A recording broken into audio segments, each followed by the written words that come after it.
Primary activities का शायद आज ख़त्म कर देंगे क्या? नहीं होगा? क्यों? थोड़ा फास्ट कर देंगे, देखते हैं। चलिए अगला है बाजार के लिए सब्जी, खेती और उद्यान कृषि। बाजार के लिए सब्जी, खेती, उद्यान कृषि, इस प्रकार की कृषि में अधिक मुद्रा मिलने वाली फसलें, ऐसी खेती की जाती है जिसमें मुद्रा ज़्यादा मिलती है, पैसे ज़्यादा मिले। जैसे सब्जियां, सब्जी का बहुत बड़ा मार्केट है आजकल। छोटी से जो ठेले वाले से लेके जो थोक का काम करते हैं, सारे खूब पैसे कमा रहे हैं, क्योंकि आजकल सब लोग भर भर के खूब सब्जियां खा रहे हैं और सब्जी की जो क्वालिटी आजकल रही नहीं है। फल और पुष्प लगाए जाते हैं, तो जो नकदी फसल जिसमें मुद्रा ज़्यादा मिलती है उनमें क्या क्या हो गया? सब्जी, फल और पुष्प, जिसकी मांग नगरीय क्षेत्रों में ज़्यादा होती है। गांव में तो दूध, दही, छाछ, राबड़ी खा मस्त रहे, ये सब्जी खा का ही काम काटे। इस कृषि में खेतों का आकार छोटा होता है। खेत का आकार कैसा होता है? छोटा, ठीक है। इनकी मांग नगरीय में होती है एवं खेत अच्छे यातायात के साधनों के द्वारा नगरीय केंद्रों तक जुड़े होते हैं। अपने वाले खेत यातायात के साधनों से या संपर्क से नहीं जुड़े होते हैं, क्योंकि इतनी ज़्यादा ज़रूरत नहीं होती है। जो सामान अनाज होता है तब ले आते हैं किसी ट्रैक्टर में वगैरह, लेकिन इनको रोज़ वहाँ से सब्जी फल सुबह तक अगले शहर में पहुँचाना होता है, तो इनकी व्यवस्था अच्छी करनी होती है। इनमें गहन श्रम में अधिक पूंजी की आवश्यकता होती है, पूंजी भी ज़्यादा चाहिए। इसके अतिरिक्त सिंचाई की व्यवस्था बहुत उत्तम क्वालिटी होनी पड़ती है, और उर्वरक तो सब्जी कम और उर्वरक ज़्यादा, वो भी पेस्टिसाइड, जहरीले, अच्छी किस्म के बीज, कीटनाशी और हरित गृह और शीत क्षेत्रों में कृत्रिम ताप का भी इस कृषि में प्रयोग किया जाता है। ये बात भी आपको लिखनी चाहिए। हरित गृह अपने रास्ते में घंटेल के आसपास एक दो खेत में भी कर रखा होगा।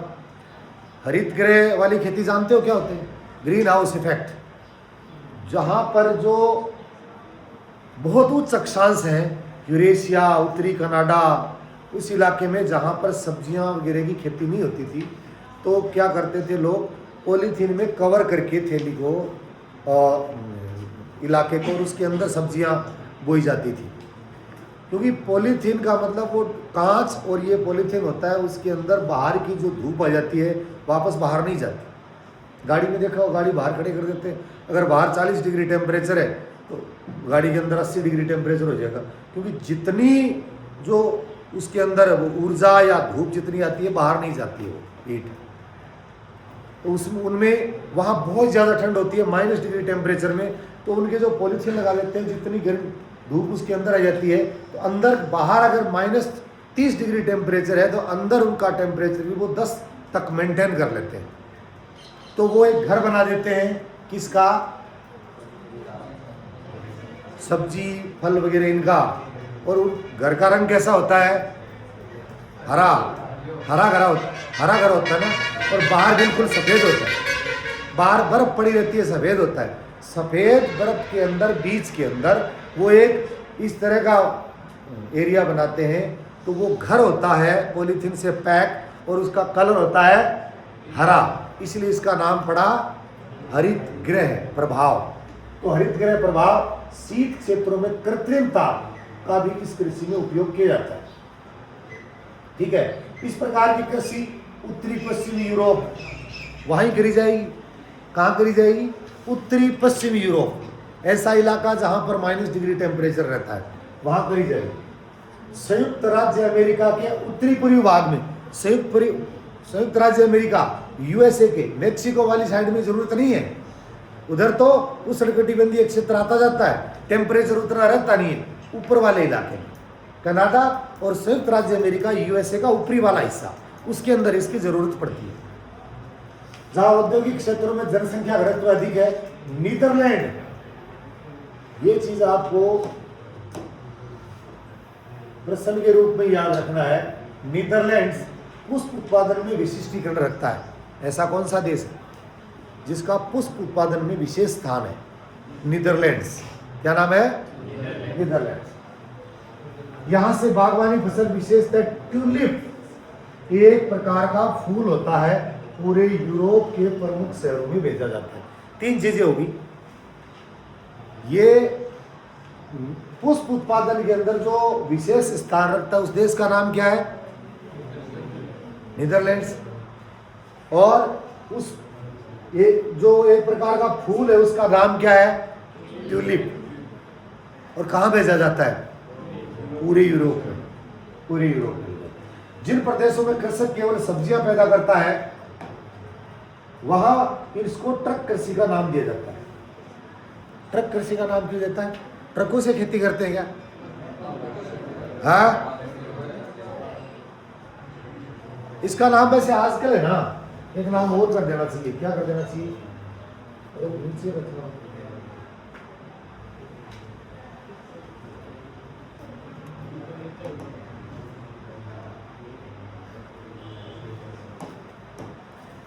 पिकअप कृषि भी कर देगा इसका है? ये इसका मतलब यही है कि जहां पर सब्जी और फल का उत्पादन होता है वहां पर सांझ के समय में तोड़ना शुरू करते हैं और ट्रक भर देते हैं लगभग 8-9 बजे। और ट्रक वहां अगले स्थान पर सुबह बिल्कुल ताजी सब्जियां, ताजे फल ले जाके पहुंचा देता था। यानी रात भर की दूरी तय कर ट्रक जहां अगर नगरों में सब्जी पहुंचा दे उसको क्या कहते हैं? ट्रक कृषि कहते हैं। क्या कहते हैं? ट्रक कृषि कहते हैं। क्या कहते हैं?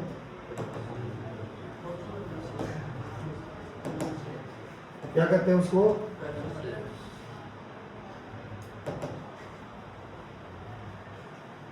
ये देखो, ये खेत है, यहां से चला ट्रक, इसमें सब्जी डाली पूरी और डाल के ये वेट कर रहे हैं, आप जैसे लोग इधर इंतजार कर रहे हैं ना, यहाँ आ जाएगा। तो यहाँ पर जो रात भर में जो ट्रक वहाँ पर पहुँचाने की दूरी तय करता है उसको ट्रक कृषि कहते हैं। आजकल मेरे हिसाब से राजस्थान की जो बात मैं कर रहा हूँ, ट्रक में तो ये काम नहीं होता। किस में होता है?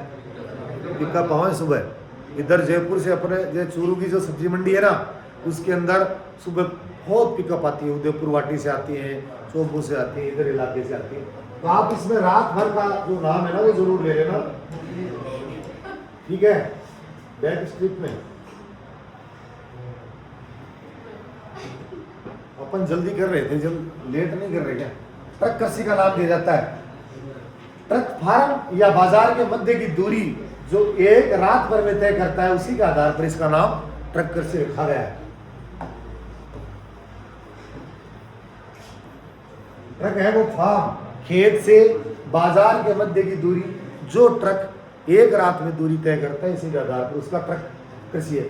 पश्चिमी यूरोप, उत्तरी अमेरिका के औद्योगिक क्षेत्र में उद्यान कृषि के अलावा कारखाना कृषि भी की जाती है। इसमें पशुधन पाला जाता है जिसमें विशेषतः गाय, बैल, कुक्कुट होते हैं। इन्हें बाड़े पर कारखाने में तैयार बने बनाए भोजन पर रखा जाता है, उनकी बीमारियों का भी ध्यान रखा जाता है। इसमें भवन निर्माण, यंत्र खरीदने, प्रकाश, ताप की व्यवस्था करने, पशु चिकित्सा के लिए बहुत अधिक धन की आवश्यकता होती है। अब यहाँ पर हमने बहुत सारी कृषि पढ़ी और प्रश्न कहाँ से आ गया? कारखाना कृषि, जिसका कहीं हेडिंग के रूप में नाम ही नहीं दिया गया किताब में, नहीं दिया गया ना। बीच में यहाँ आया कारखाना कृषि, आया ये रहा। कारखाना कृषि किसे कहते हैं? कारखाना कृषि जिसमें पशुधन पाला जाता है, गाय, बैल, कुकुर, इन्हें बाड़े पर कारखाने में बने बनाया भोजन मिलता है, उनकी बीमारियों का भी ख्याल रखा जाता है। इसमें भवन निर्माण, यंत्र खरीदने, प्रकाश एवं ताप की व्यवस्था करने, पशु चिकित्सा के लिए बहुत अधिक धन की आवश्यकता होती है।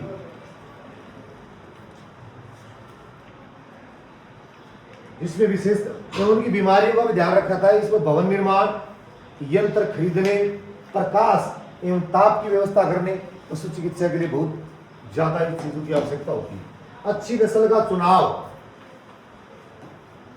डेयरी कृषि के क्षेत्र देख लो, ये इसमें मैप में भी देख लेते हैं थोड़ा। डेयरी कृषि कहीं भी, ये इधर कहीं भी नहीं है ना, देखिए ये ऊपर का इलाका है डेयरी कृषि का, ये और ये, यानी अमेरिका नहीं है इसमें।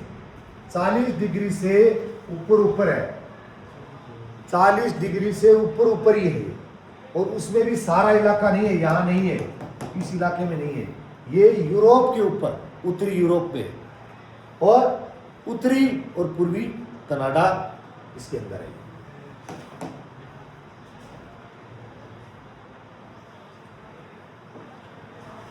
ये सब्जी उगाई जा रही है, इनमें ले जाई जा रही है, ट्रकों पर नगरीय बाजारों में ले जाने की सब्जी को लगा जा रहा है। प्रजनन की वैज्ञानिक विधियां कुक्कुट पशुपालन के महत्वपूर्ण लक्षण है। ये वो कारखाना कृषि की बात कर रहा है। कृषि करने वाले संगठन के आधार पर भी कृषि के प्रकारों का वर्गीकरण किया जाता है। इसमें कृषि संगठन, कृषक, खेती पर अपना अधिकार, उस समय सरकारी नीतियां जो कृषि में सहायक होती है उससे प्रभावित होती है। सरकारी नीतियों से कृषि व्यापार जो भी चीजें, सारी चीजें प्रभावित होती है।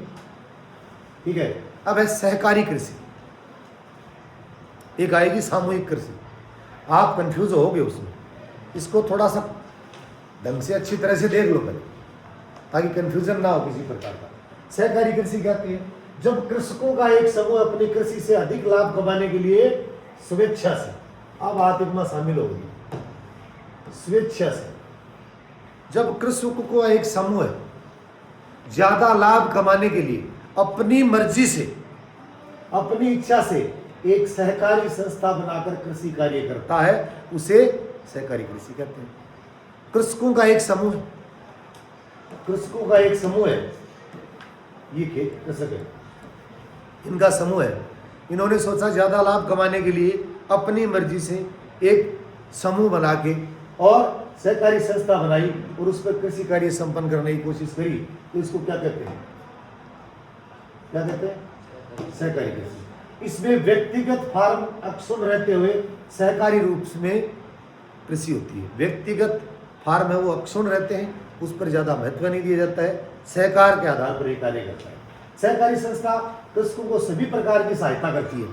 अब ऐसे किसान जो वक्त पे बीज नहीं खरीद सकते, खाद नहीं खरीद सकते, या मिलती नहीं है, या उनके पास इतना पैसा नहीं है कि वो समय पर वो चीज़ें खरीद सके, तो वो सहकारी संस्था जो बनाई गई है वो सभी किसानों की सहायता करती है, और सहायता कृषि कार्य आने वाली सभी चीज़ों को खरीदने के लिए, कृषि उत्पाद उचित मूल्य पर बेचने के लिए, सस्ती दरों पर प्रसंस्कृत साधनों को जुटाने के लिए होती है। ये इसके काम होते हैं। इसमें से आपको पॉइंट निकालने कि कृषि जो है, सहकारी कृषि है, उसका काम क्या है, आपको इनमें से 4 पॉइंट बना के इसमें से लिखना है। इस सहकारी संस्था पहले तो होती क्या है, फिर 1 2 3 4 इसके काम ही होते हैं। तो इसमें से इस पैराग्राफ में आपको पॉइंट्स मिल जाएंगे, वो आपको निकालने हैं। ये निकालना सीख जाओगे तो पढ़ना सीख जाओगे। 4 पॉइंट निकाल लो, इस तरह से सहायता करती है। फिर सहकारी आंदोलन 1 शताब्दी पूर्व आरंभ हुआ था। ये भी एक पॉइंट आप अंडरलाइन करके लिख दें कि सहकारी आंदोलन 1 शताब्दी पूर्व हुआ था, एवं पश्चिमी यूरोप के डेनमार्क, नीदरलैंड्स, बेल्जियम और स्वीडन और इटली, ये देश सारे यूरोप के देश हैं, पश्चिमी यूरोप के देश है। इतना जरूर है, इटली भूमध्य सागर में है। इटली कहाँ है? इटली का वो नक्शा किस आकार का है? बिच्छू के आकार का। आप देख ना, भूमध्य सागर के अंदर है इटली पूरा का पूरा ही। तो ये सहकारी आंदोलन 1 शताब्दी पहले शुरू हुआ था, और ये पश्चिमी यूरोप के डेनमार्क, नीदरलैंड्स और बेल्जियम, स्वीडन और इटली में ये सफलतापूर्वक चला। पश्चिमी यूरोप में शुरू हुआ था और इन देशों में, पश्चिमी यूरोप के इन देशों में सफलतापूर्वक चला। सबसे अधिक सफलता इसे कहाँ मिली? डेनमार्क में। यह प्रश्न फिर आपको बनेगा, सबसे अधिक सफलता इसको कहाँ मिली? डेनमार्क में मिली। कहाँ मिली? डेनमार्क। प्रत्येक कृषक इसका सदस्य है। डेनमार्क में आंदोलन सर्वाधिक सफल रहा, जहां व्यवहारिक रूप से कृषक इस आंदोलन के सदस्य रहे हैं। अब आइए सामूहिक कृषि। सामूहिक कृषि इस प्रकार की कृषि का आधारभूत सिद्धांत ये होता है जिसमें उत्पादन के साधनों का स्वामित्व है पूर्ण संपूर्ण समाज एवं 6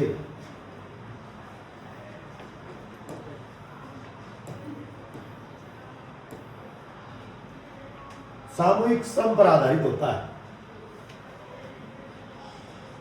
इसमें उत्पादन के जो साधन है उनका जो स्वामित्व है संपूर्ण समाज और सामूहिक श्रम पर। सामूहिक श्रम मैंने सारे मिलके काम करते हैं, उस पर निर्भर करता है सामूहिक श्रम। कृषि का यह प्रकार सोवियत संघ से प्रारंभ हुआ था। प्रश्न अच्छा बन गया आपको। सामूहिक, सामूहिक, सहकारी नहीं। सहकारी डेनमार्क में सफल है, पश्चिमी यूरोप में शुरू हुई, 1 शताब्दी पहले शुरू हुई। इसके क्या क्या विशेषता है वो लिख सकते हो। ये तो सहकारी है। सामूहिक है वो इसमें सारे मिलके काम करते हैं, संपूर्ण समाज का स्वामित्व होता है, सब मिलके काम करते। और शुरू कहाँ हुई? सोवियत संघ।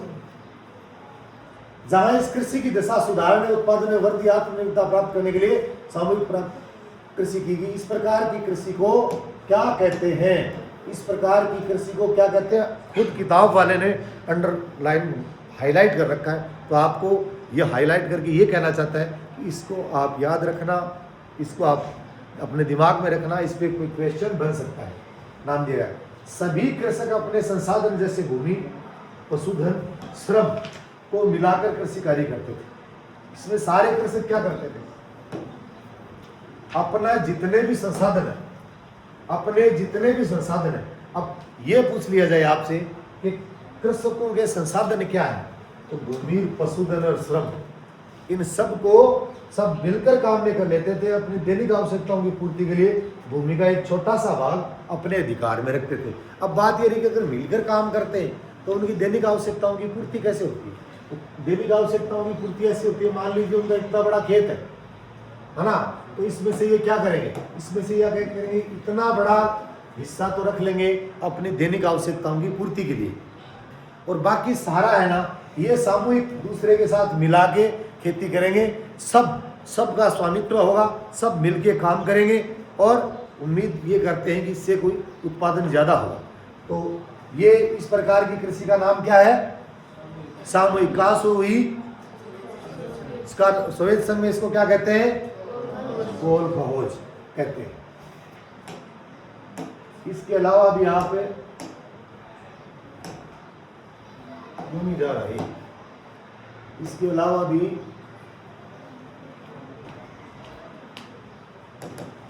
ये देखो थोड़ा सा, इसमें ये कृषि के संगठनात्मक मॉडल में सहकारी बनाम सामूहिक कृषि उत्पादन को बेहतर और लाभदायक बनाने के लिए किसानों ने अलग अलग संस्थागत मॉडल अपनाए। यानी ये दोनों तरह की चीजें हैं। उनके लिए कह रहा है कि एक उनका किसानों का मकसद क्या था कि उत्पादन ज्यादा हो, लाभदायक हो।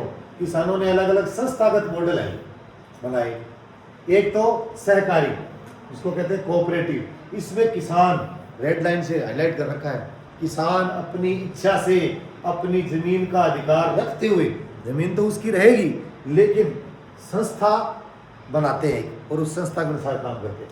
सामूहिक होती है कलेक्टिव। उत्पादन के सभी साधनों पर समाज का और किसका अधिकार होता है? या सरकार का पूर्ण नियंत्रण होता है। इसमें वो अपनी दैनिक आवश्यकताओं की पूर्ति कैसे करता है?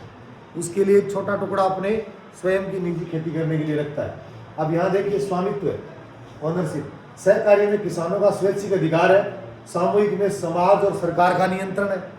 सफल उदाहरण कहाँ है? डेनमार्क, और इसमें पूर्वी सोवियत संघ, और इसका नाम क्या है? कोलखोज। अब आएगा खनन। क्या आएगा? क्या आएगा? तो कूप की विवर्तनिक है ना, कूप की और विवर्तनिक खनन होता है ना, दो तरह का।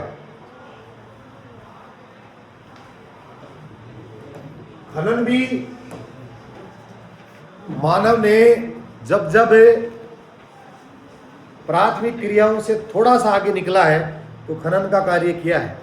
काली मिट्टी निकल गई, गाँव में पत्थर निकलता है, और हमारे गांव में पहले वो एक सफ़ेद पत्थर होता है ना, झांझलो बाटो के बिल खेती किया करता, चूना बढ़ाया जाता था उससे, वो बहुत निकलता था, लोग निकाल के उसको बेचा करते थे, तो वो खनन होता था।